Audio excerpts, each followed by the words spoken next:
we are extremely clear, and this is the commitment of Honorable KCR Garu,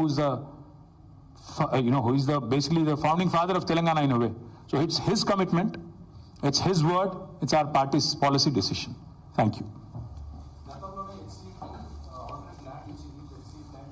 నిన్న హరగోపాల్ గారు చాలా డీటెయిల్గా చెప్పారు బ్రదర్, ఎక్కడా కూడా ఏమి ఇవ్వలేదు. సరే, నేను ఆ జోలికి పోతలేను. అది హెచ్సియు ల్యాండా గవర్నమెంట్ ల్యాండా అన్నది కాదు పాయింట్, అది ప్రజల ల్యాండ్. హైదరాబాద్ ప్రజల ఆస్తి, హైదరాబాద్ ప్రజల ల్యాండ్. అది మేమేమంటున్నామంటే అక్కడ కొత్తగా ఐటీ పార్కులు కట్టాల్సిన అవసరం అక్కడేం లేదు.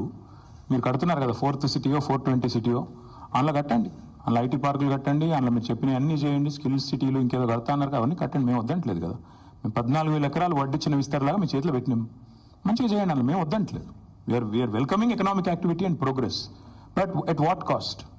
మొత్తం హైదరాబాద్ యాజిటేట్ చేస్తుంటే, ఆ పిల్లలు హైదరాబాద్ కాని వాళ్ళు కూడా యాజిటేట్ చేస్తుంటే, వాళ్ళ ఆందోళనలన్నీ వదిలేసి 400 ఎకరాలు ఒక రియల్ ఎస్టేట్ బ్రోకర్ లాగా ముఖ్యమంత్రి పనిచేస్తుంటే, definitely as a principal opposition KCR గారు మా పార్టీలో చర్చించి ఈ నిర్ణయం తీసుకున్నారు.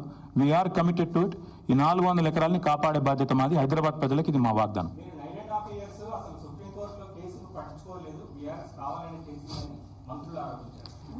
మంత్రులు నేనేమంటున్నా అంటే, వారికి పాపం విషయం తెలియదు. గవర్నమెంట్ వాళ్ళది వచ్చింది డిసెంబర్లో, కోర్టు తీర్పు వచ్చింది బహుశా మార్చిలో అనుకుంటా, 3-4 నెలల్లో. ఆ 3-4 నెలల్లో హియరింగ్ కూడా కాలే. ఏదో మాట్లాడతారు, తెలియక ఏదో అవుతూ ఉంటారు. ముఖ్యమంత్రి గారు మెప్పు పొందడం కోసం 20% కోసం 30% కోసం మాట్లాడటం గురించి మాకు పెద్ద ఫికర్ లేదు. We are concern about the future of Hyderabad. ఈ 400 ఎకరాల విషయంలో మా పార్టీ విధానం సుస్పష్టం. ఈ 400 ఎకరాలని ఒక హైదరాబాద్ మెచ్చే ఒక మణిహారం లాగా, ఒక ఈకో పార్క్ లాగా తయారు చేస్తాం. కాంగ్రెస్ స్టాండ్ ఏంటో చెప్పమని చెప్పండి, నేను కొడతాం.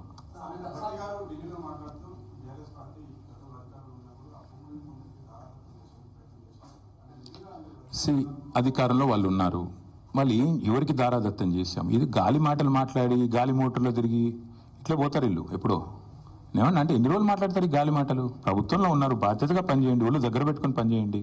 ఎందుకు ఎన్ని రోజులు గాలి మాటలతో టైంపాస్ చేస్తారు? ఎవరికి దారాదత్తం చేశాము? సరే, ఇక నేనేమంటున్నా బ్రదర్, ఒక నిమిషం. ఇవాళ రేపు కాంగ్రెస్లో ఎవరు మాట్లాడారు? ఒక్క నిమిషం. ఇది బండి సంజయ్ ఐటమ్ నెంబర్ 6 ఏదే parliament reply. Item number 6 should read this. This is a reply given by government of India, not me. Item number 6 అప్పుడప్పుడు పార్లమెంట్ అటెండ్ అయ్యి, అప్పుడప్పుడు కొద్దిగా చదువుకొని, అప్పుడప్పుడు ఏమన్నా కొద్దిగా మాట్లాడితే, ఇది రిజర్వ్ బ్యాంక్ కాదు, ఇది forest survey of India report. ఇది forest survey of India report. ఇది గవర్నమెంట్ ఆఫ్ ఇండియాలో ఉండేవాళ్ళు కొంచెం చదువుకోవాలి. అప్పుడప్పుడు ఎంతసేపు తంబాకు నవ్వులుకుంటే ఆడియో తిరుగుతూ టైంపాస్ చేస్తే ఎట్లా నాకు అర్థం కాదు, మంచిది కాదు. ఆయనకు కూడా ఎప్పుడు చదువుకోమని చెప్పండి కొద్దిగా. ఇప్పుడే చెప్పాను, మీరు వినలేదు కాక, మీరు వినలేదు. మేము కూడా గవర్నమెంట్కి కావాల్సినంత టైం ఇస్తున్నాం. ఏప్రిల్ 7th నాడు కోర్టు కూడా ఉంది.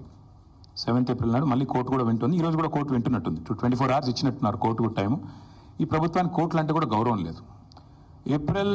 మార్చి 29 నాడు బిల్ ఫైల్ అయితే, ఒక ఫౌండేషన్, ఒక NGO ఫైల్ చేస్తే వాటా అని చెప్పి ఎన్వైరన్మెంటల్ ఇంపాక్ట్ అసెస్మెంట్ చేయకుండా విధ్వంసం చేస్తున్నారని వాళ్ళు ఫైల్ చేశారు. గవర్నమెంట్లో ఉన్న వాళ్ళు ఏం చేయాలండి? బాధ్యతగా ఒక రిబట్టల్ కానీ